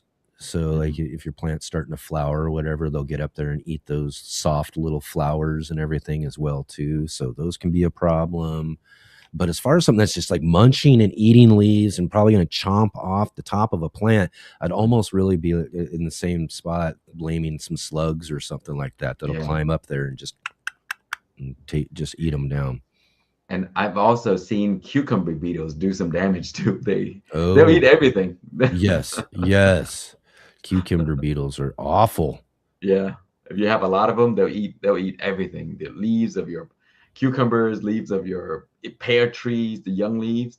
They'll eat the leaves, your peppers and herbs and everything. Yeah. Deer. If you're in an area where deer can get in, they'll eat anything and everything almost too. Well, if you have deer, your whole peppers would be gone. The whole plant. They'll take that whole plant. Yeah. Especially a smaller plant like a pepper versus some of the bigger trees and things that they munch on. Kelby's asking, Chris, could you explain what a ricotta pepper is and how it differs from other peppers? Well, I think Khang is the one to answer, but from my part, it's a different kind of variation of the species of capsicum, and I think it's grown mainly naturally in the northern parts of South America and also in Mexico. I think it's really popular. I don't know about the islands; those are probably more Chinense, but I'm not too sure. The main difference is that they are hairy and they're more like an apple, and they are really thick-skinned and they have black seeds. So they are completely different. I don't know too much about culturally how they fit in. I expect Kang to know much more about this, but yeah, that's almost all I know about them. Yeah, they do. They have black seeds, and they grow very viney, so they spread out, and sometimes they flop over a lot. They don't grow straight up, so they kind of expand out, and the branches are much thinner, and they're almost like a vine in a way. Yeah. And so So there's so you the see them type in of plant stores you're going to need to sometimes. prop up, or you're going to have to help branches or anything and that sort of thing. And I think in the South America, they grow in sort of a shaded area. Yeah. And so because of the cooler temperature, they grow much cooler in the cooler temperatures. If you put them in like Texas heat, they don't do very well, because I've tried them. And so I put them in pots and I move them around, and they tend to do, yeah, like the Mazzano, like they call it the apple peppers. These are huge, and they look like an apple, and you cut them up. They have black seeds, and they have a little heat, but very, very juicy, and you can just make like a lot of dips and dishes, like like salsa and stuff like that. They're great.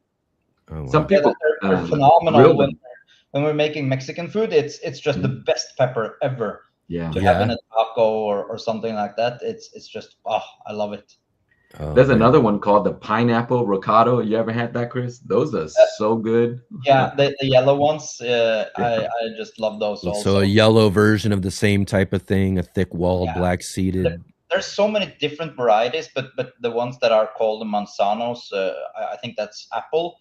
Yeah, apple. Yeah, and those grow and they kind of look like an apple also. But when you go down into the South Americas, you see a lot of these oblong shaped, and there's so many shapes on them also.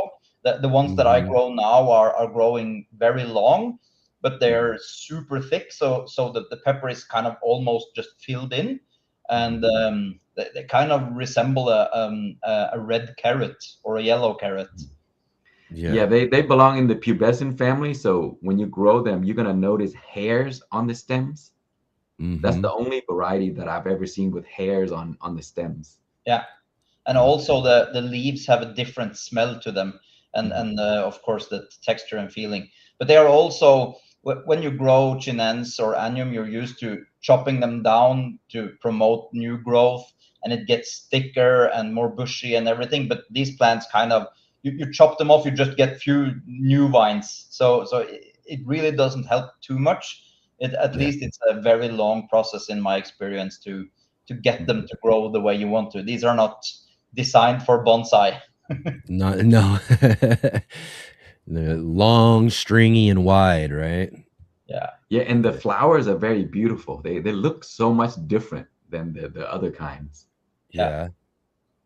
Yeah, that's again too one of the main reasons why, and I'm sure the same for you guys too as well, why when I was first starting to garden and starting to get into growing plants and everything, that when I first started growing my first few different types of varieties of peppers was just like, that's what the fun and what's so cool about growing peppers is, not just the cool varieties of different pods we can get, but the plants themselves, they all grow a little bit differently and have their own characteristics and things, like you're talking about hairy stems or different leaf structures, or do they grow more straggly versus really compact, and do they produce a lot, or do they produce more minimally compared to others and stuff. But those are the fun parts of being a plant person, you know what I mean, when you're growing these sort of things, is to be able to grow out and be able to experiment with these different types of characteristics, right? I have two plants I need expert advice on from the council here. Excellent. Okay, I'm growing something called a soursop. Yeah, I know that one. Yeah. And heard of it. I've never had or seen one before. I've never tasted. I don't think I've ever seen the fruit also. I know what the fruit looks like, but I've never seen it in real life. I think it's supposed to be a decent one. But I have two plants going now, and they are doing so well indoors. One of them are actually taller than me also. As I said, it's kind of a jungle now because everything is growing and I'm not taking care of it. But that's the good part because everything is just working. So I'm curious about that, and it would be so much fun if I could get those to come to flower. I've switched over from only growing one of everything to kind of hoping to grow less everything, but more two and two, to make sure that I have cross pollination if I ever get to a stage of flowering. So that's one that I'm really excited about. I think it's a South American thing. I'm not sure. But yeah, I'm curious if any of you. I'm just as curious myself. It's grown I think it's grown all over the world, Chris, because in Vietnam, my grandparents used to have a huge orchard of these things. The leaves are very waxy and shiny. Yeah. It does take a long time to fruit, so you're going to have some patience. Some of the soursop could be like the size of an apple. Some could be as big as like a jackfruit. Wow. So it's that kind of yeah. Wow. And so the ones we grow were medium size. They're like maybe like a pineapple size, but they taste a little tangy and sweet, very juicy. And when you harvest them, you can squeeze on the outside. You can see how soft it is. It's kind of prickly. The fruit, it's green. It doesn't change color. So when when they're ripe is when they're a little softer. Yeah. Okay. So, but how do you think those trees would take to pruning? When we grew it, I didn't think we prune it at all. We just let them grow naturally. Yeah, because if I'm going to keep them indoors for a while, I'm gonna have to keep them down. Try with one first and see if I could take it down. Yeah. And they are so beautiful. And the thing that amazes me is that from everything I've grown indoors, that tree has the best smell of the leaves. Yeah, it does. It smells by really far. Good. Yeah. Every time I go into water, I always try to nudge my head into the plant, kind of just open up the aroma of those leaves. See if you can carry it with you. Kind of rub it on. The fruits look really strange. It looks like an alien egg. It's really strange. Have those pointy, like the jackfruit. Yeah, but it has to smell so nice if you're in an orchard and it's late at night and you get the moisture in the air and everything. It would kind of open up that smell, I would think. It's and it gotten popular for the last 10 years because of the anti-cancer properties that they're trying to promote. And so it used to not be very common, but now it's like people are getting to know it more and more because of these properties that it possesses. Yeah, Jay's got some info here saying pruning a soursop tree maintains a manageable height, improves air circulation, encourages abundant fruiting. You should trim off the top third of the tree to maintain your desired height. Perfect. Oh, nice. There you go. Trim off the top third. Clear the center of the canopy, prune away crossings, and all the normal stuff. Right? Yeah. I think almost everything. Yeah, almost everything takes well to pruning. And I feel like almost anything, like the banana, that's not, but it's not a tree, so it's not working the same way. But if you have a tree, you can kind of keep it at a lower height. I think, like what we do with apple trees, and if you have an apple tree here growing wild, it gets enormous. But everybody around that has apple trees, domesticated, they are kind of just low to the ground apple trees where the fruits are. And I think that has to go the same for all these tropicals also. Yeah, it's just where it's like Khang's talking about, they're growing in places and things where you just don't have to worry about maintaining size, and you just let them go and do what they do and all of that. But it'd be interesting. I'd love to see someone try that with a jackfruit though. Dude, could you imagine grow a short jackfruit and actually have it produce like fruits? Would just be the craziest looking thing, I'm sure.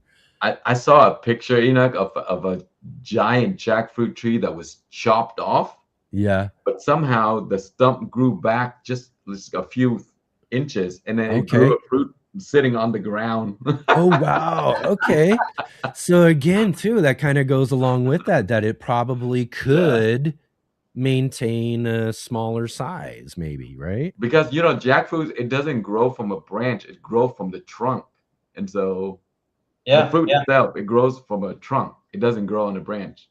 Yeah, it's like the cacao and all these are growing from the trunks. Yeah. Oh, and that's so great. It's really interesting where Or I like, saw one where they chopped the whole tree off and there's a one fruit hanging out at the bottom of the trunk and it's laying on the ground. I don't think I realized that. So similar to like, okay, so one of my favorite trees, just because of how they look and they grow and everything, is Java Tacaba. Yeah, and they got the fruits South and the American they grow all over the trunks and the off of the bark basically versus a leaf or whatever. Yeah, that sounds really cool. All right, real quick here though, before we got to finish up here again. This time is flying, you guys. Man, I want to hang out and talk, man. I got you guys here together, but time is flying by. All right, real quick here for King. Janet was asking just a little bit ago, is apple from seed meant for aged cider? Since apple genetics cause random results every time, I've read what you did is traditional way to people tried for best cider to ferment or keep. Right? Is that something you're familiar with as far as the idea of like growing something for seed? Because we always hear that all the time. It's like if you're going to grow something like a apple or an orange or lemons or things from seeds, is that it could be just you get a wide variety of results. Yeah, that's right. Because growing an apple from seed, you don't know what you're going to get. You might get a good apple. You might get a bad apple. It's because of the cross pollination. And so there are specifically apples made for only cider. And I did order some branches, those scions, and I grafted onto mine just for the specific reason.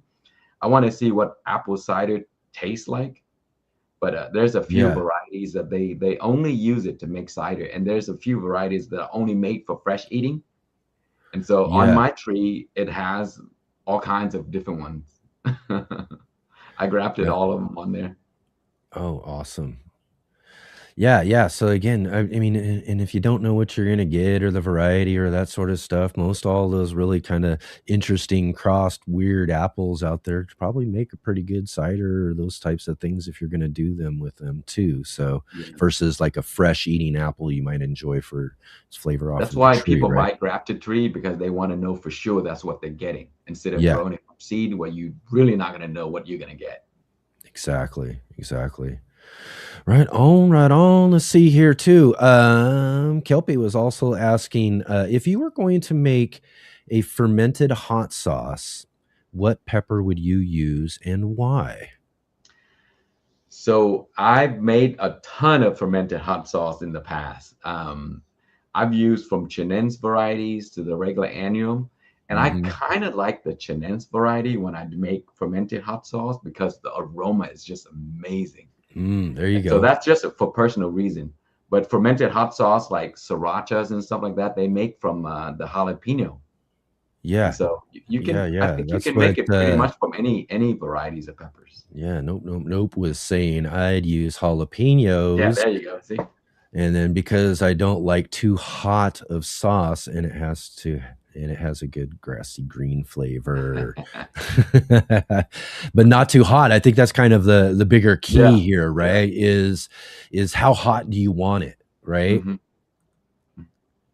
And Chinense, they do have a more aromatic flavor. Like a lot of them smells very fruity. And so that's the reason why I really liked it in the fermented sauce, because it really has this great aroma with it. Yeah. Have you heard of what is it, Scorcho? Okay, I see. For sure. Yeah, depending on how hot you want it, for sure. I mean, I'm sure there's some really good super hot varieties out there. You could pop into something and really get yourself going if you want. But I think I'll stick with the idea of a jalapeno. What about you, Chris? You do any fermenting? I like everything. Yeah. No. I've always just made fresh. And what I like is a really good tropical sauce. I like Vacatovs. I really love those with some pineapple, maybe some mango. Chuck in everything that you like, some garlic, and you can spice it up. I even make sauce, I and love I the use mango though. Mango salsa is delicious. Yeah, and I've used cactus from prickly pear in hot sauce, delicious, and yeah, a lot of other things. Those are my kind of day by day sauces. What I could put on everything, because the stronger ones is something that I need to decide. I'm gonna eat that today or for tomorrow. But the more tropical sauces, I could put it on everything. I could have it on breakfast eggs, and I could put it on everything that I eat. It's just delicious.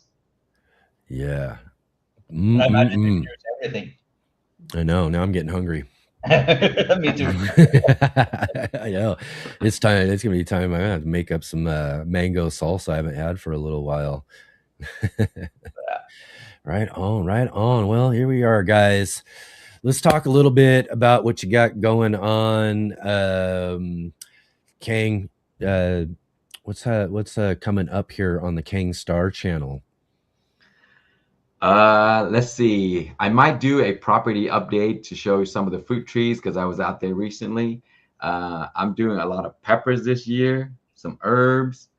I just got a plant for my parent. Have you guys grown a plant called the what was it? The purple shamrock? No. It's actually it tastes really good. It tastes very much like sorrel. Sorrel is like a little tangy and limey, and it looks like a flower. So if you guys look it up, it's pretty cool. You can grow it. Maybe you can grow it in your indoor garden, because it looks beautiful. Oh yeah. So my parents gave me a little plant, and I put it into my raised bed, and now it's a massive bush right now. Oh wow. So I've been eating those things like every day. So maybe I'll just make a video on those things. It's so nice. It's really pretty. You got it for sure. And so it's called purple shamrock. I think it's a Japanese flowering herb plant kind of thing. Yeah.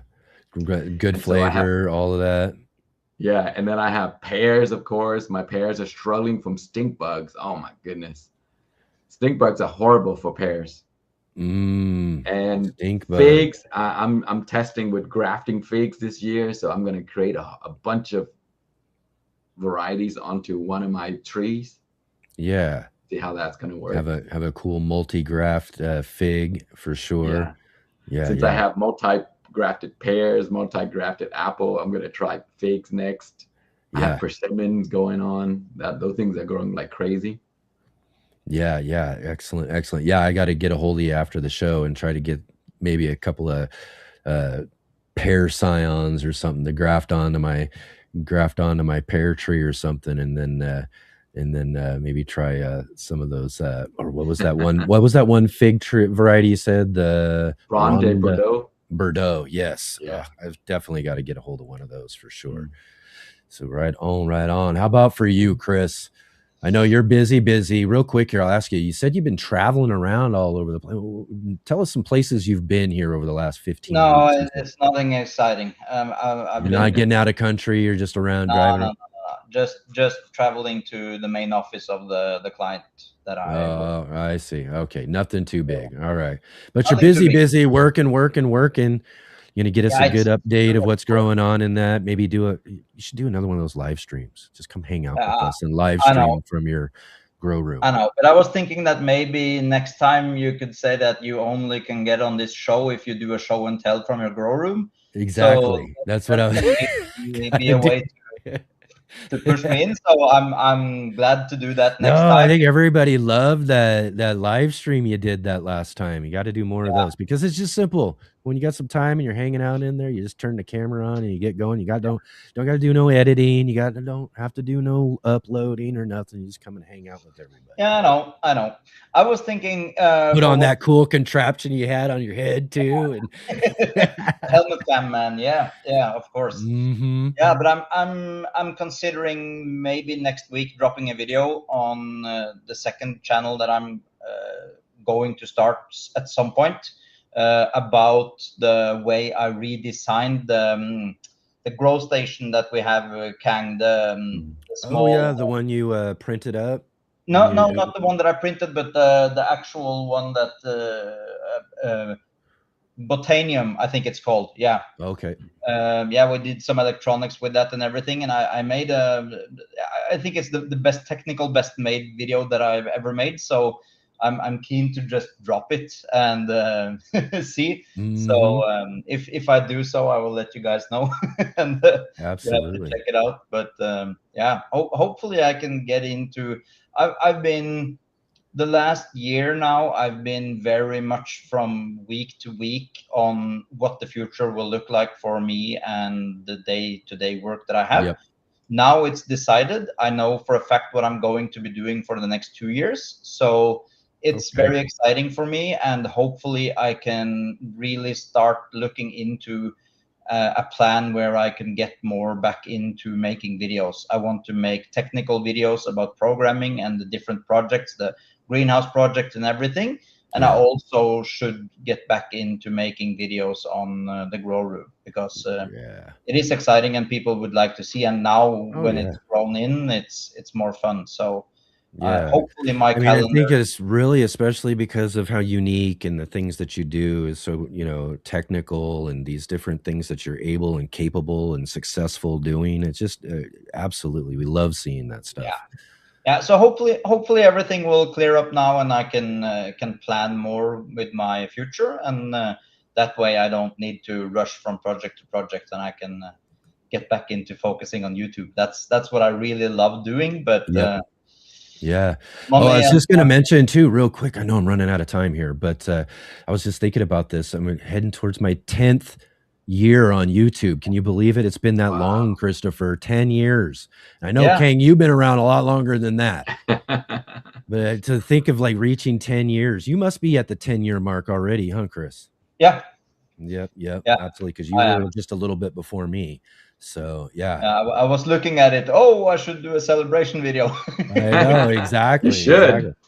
Yeah. And that's kind of my thing is things that kind of, is like you're saying, busy, don't know what's going on, don't know my outlook, what I'm going to be able to do with certain things, and things are coming more clear into the picture. So now I'm kind of aiming for that 10-year for next season. I'm going to try to hopefully just go gangbusters on things, videos, all that sort of stuff to keep us going into our 10th season. Because wow, how cool is that to be able to, celebrate a milestone like that, right? And if any of you guys are in the Vegas area in the first week of September, then I'm there. Oh, you're gonna? Is that? Oh, is this a? Oh, right. All right. Me and it sounds like a Vegas trip, Khang. Let's do it. We tried to get this going last time, right? But let's do it. Yeah, but this time it's that only sounds like a good time to me. We'll all three go over to John Kohler's place and raid his garden. Yeah. Oh, nice. Okay, how about that? We'll go raid John Kohler's garden for sure. That would be fun. All right, guys. I'm gonna finish up the show here real quick here, and I don't know if you got time or not. You want to hang out or not? But for just a minute. But I know for sure it's getting late. But I'm gonna finish up here real quick, and thank you so much for again spending your time coming and hanging out again. You know how much I love hanging out with you guys, and what a fun conversation and all of that too. So again, thank you guys for being here. Thank you so much for having me. Yeah, thanks for having me. Excellent. And because I'm running a little late here, I'm gonna just go without. I usually put in our little commercial or whatever that we have here, but I'm just gonna go and finish this up real quick because I only got a minute to tell you about what's going on here. Next week is our book club. Come and join us next Sunday for the monthly gardening book club with me and Mr. NBC. We'll be together interviewing Christy Wilhelmy. It's her new book from the Garden Variety series. Really fun fictional tale about a community garden bolting to seed. So come and join with us next Sunday. I'll also be around next Saturday as well, too. We got some things. I've either got a really cool guest coming up or I've got a backup plan in the works. So we'll be definitely here next Saturday as well, too, for another fun conversation. You guys know, same time, same place right here. So come and join with me next weekend right here on the Let's Get Growing show. I'll see all of you then.